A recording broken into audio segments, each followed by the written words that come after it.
Hello friends, आज हम लोग सामान्य हिंदी का प्रैक्टिस सेट 5 कंप्लीट करेंगे, जिसमें से हम लोग 30 मोस्ट इम्पॉर्टेंट क्वेश्चन की प्रैक्टिस करेंगे।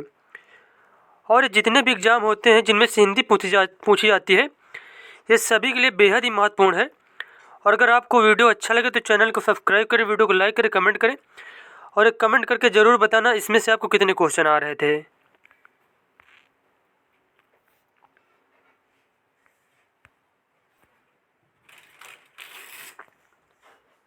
अब यहाँ पे पहला क्वेश्चन पूछा गया है आपसे, निपट शब्द का समानार्थी नहीं है।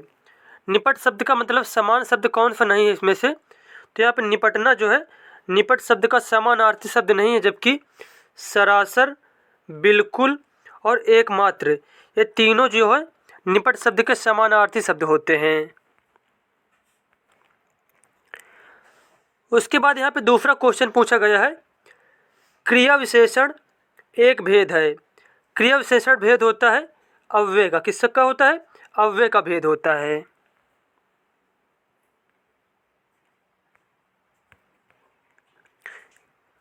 उसके बाद तीसरा क्वेश्चन है, समास कहते हैं।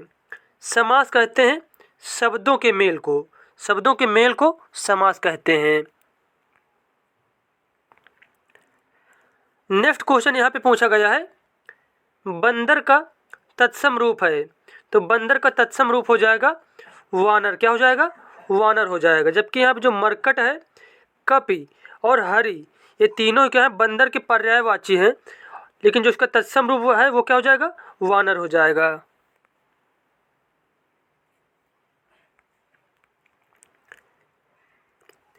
अगला क्वेश्चन यहाँ पे पूछा गया है, उन्मूलन का विलोम है। उन्मूलन का विलोम हो जाएगा रोपण। क्या हो जाएगा? रोपण हो जाएगा।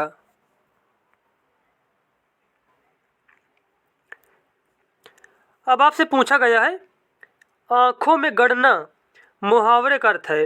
आंखों में गड़ना मुहावरे का अर्थ क्या हो जाएगा? आंखों में गड़ना मुहावरे का अर्थ हो जाएगा मन में खटकना। क्या हो जाएगा? मन में खटकना हो जाएगा।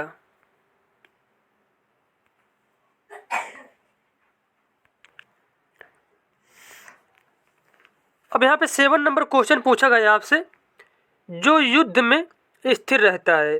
जो युद्ध में स्थिर रहता है उसको कहते हैं युधिष्ठिर। क्या कहते हैं उसको? युधिष्ठिर कहते हैं।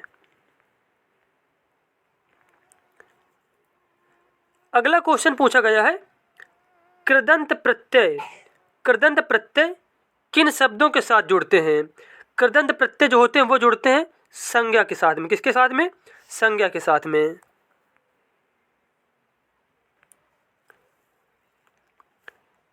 अब आपसे क्वेश्चन यहाँ पे पूछा गया है, जो व्याकरण जानता है, जो व्याकरण जानता है एक शब्द के क्रम में सही विकल्प चुनिए।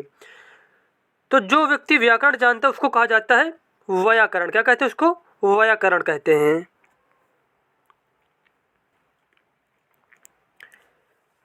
नेक्स्ट क्वेश्चन आपसे पूछा गया यहाँ पे, जो अव्यय वाक्य में किसी शब्द के बाद लगाकर विशेष बल प्रदान करते हैं उन्हें कहते हैं, उनको कहा जाता है निपात। क्या कहते हैं उसको? निपात कहते हैं।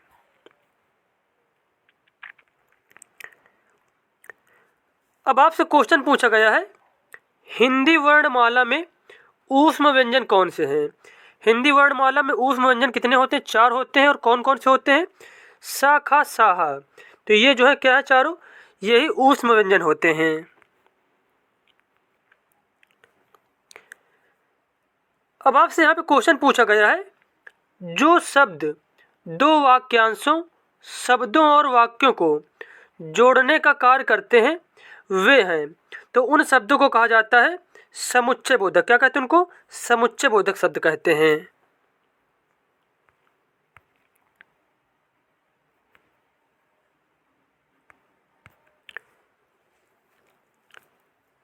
अब क्वेश्चन पूछा गया है, इनमें से किस विकल्प के सभी शब्द संज्ञा से बने हुए विशेषण हैं?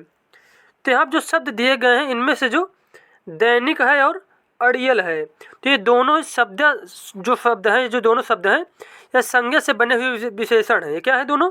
ये दोनों ही विशेषण शब्द हैं।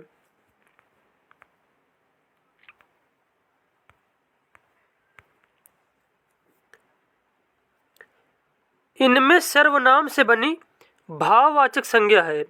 तो इनमें से सर्वनाम से बनी भाववाचक संज्ञा कौन सी है? तो वह है अपनापन। कौन सा है? अपनापन।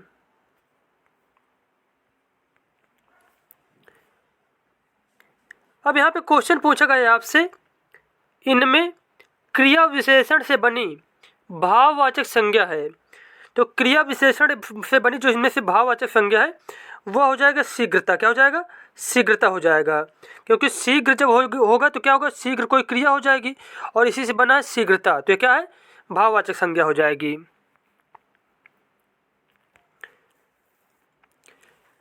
अब देखो यहाँ पे क्वेश्चन पूछा गया आपसे, निम्न में से अल्प प्राण वर्ण कौन से हैं? तो इनमें से अल्प प्राण वर्ण जो, जैसे कि एक जो वर्ग होता है तो इसका जो प्रथम अक्षर होता है और तीसरा अक्षर होता है, तो यही जो होते हैं अल्प प्राण के अंतर्गत आते हैं। तो यहाँ पे का और गा जो है ये क्या हो जाएंगे? अल्प प्राण वर्ण हो जाएंगे।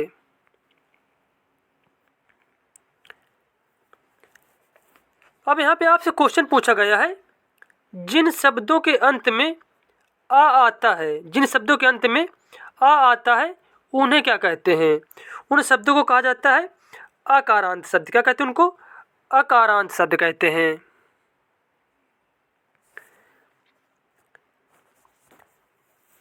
अब यहाँ पे क्वेश्चन पूछा गया है, कौन सा घोष वर्ण है? कौन सा घोष वर्ण है? तो इनमें से जो माँ है, माँ है, क्या क्या है? इनमें से केवल माँ ही है जो घोष वर्ण के अंतर्गत आता है।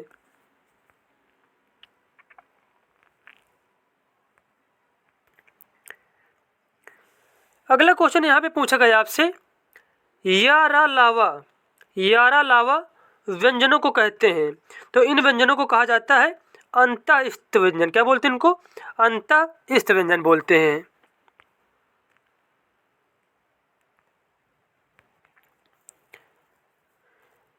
अब क्वेश्चन यहाँ पे पूछा गया आपसे 20 नंबर क्वेश्चन, व्यंजन कितने होते हैं? तो कुल जो व्यंजन होते हैं उनकी संख्या होती है 33 व्यंजन होते हैं।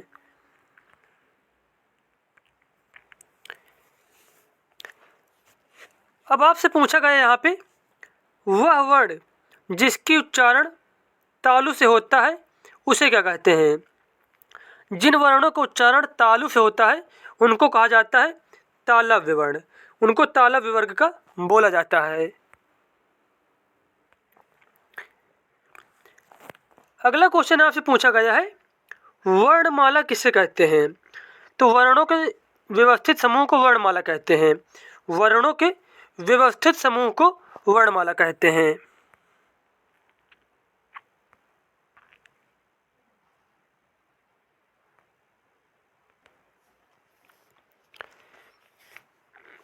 अब यहाँ पे क्वेश्चन दिया गया है, निम्न में रूढ़ शब्द कौन सा है?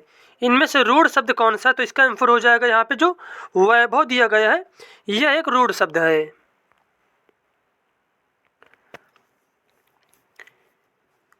अब यहाँ पे पूछा गया है, शब्द अन्वय का संधि विच्छेद है।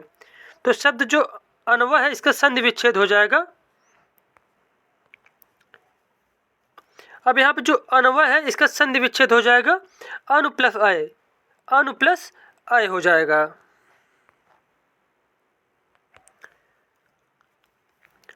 नेक्स्ट क्वेश्चन यहाँ पे पूछा गया है, कवित्री का संशोधित रूप है।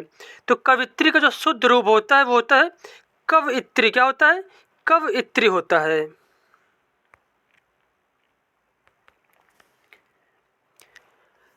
अब आपसे यहाँ पे क्वेश्चन पूछा गया है, बैठे से बेगार भली कहावत का सही अर्थ है। तो बैठे से बेगार भली कहावत का मतलब होता है निरर्थक से कम लाभ का काम अच्छा है। निरर्थक बैठने से कम लाभ भी प्राप्त हो तो भी ठीक है, कुछ काम करते रहना चाहिए।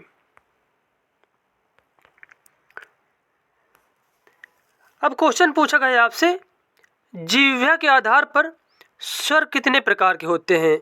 जिह्वा के आधार पर स्वर कितने प्रकार के होते हैं? तो इसका आंसर हो जाएगा 3 प्रकार के होते हैं।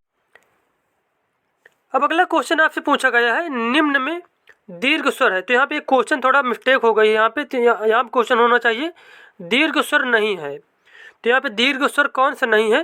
तो छोटी जो है यहाँ पे दीर्घ स्वर नहीं, जबकि बड़ी ई, ए और अ, ये तीनों ही जो है दीर्घ स्वर के अंतर्गत आते हैं।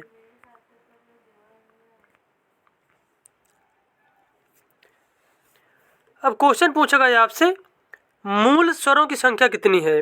तो मूल स्वरों की संख्या है 4। कितनी है? 4 है।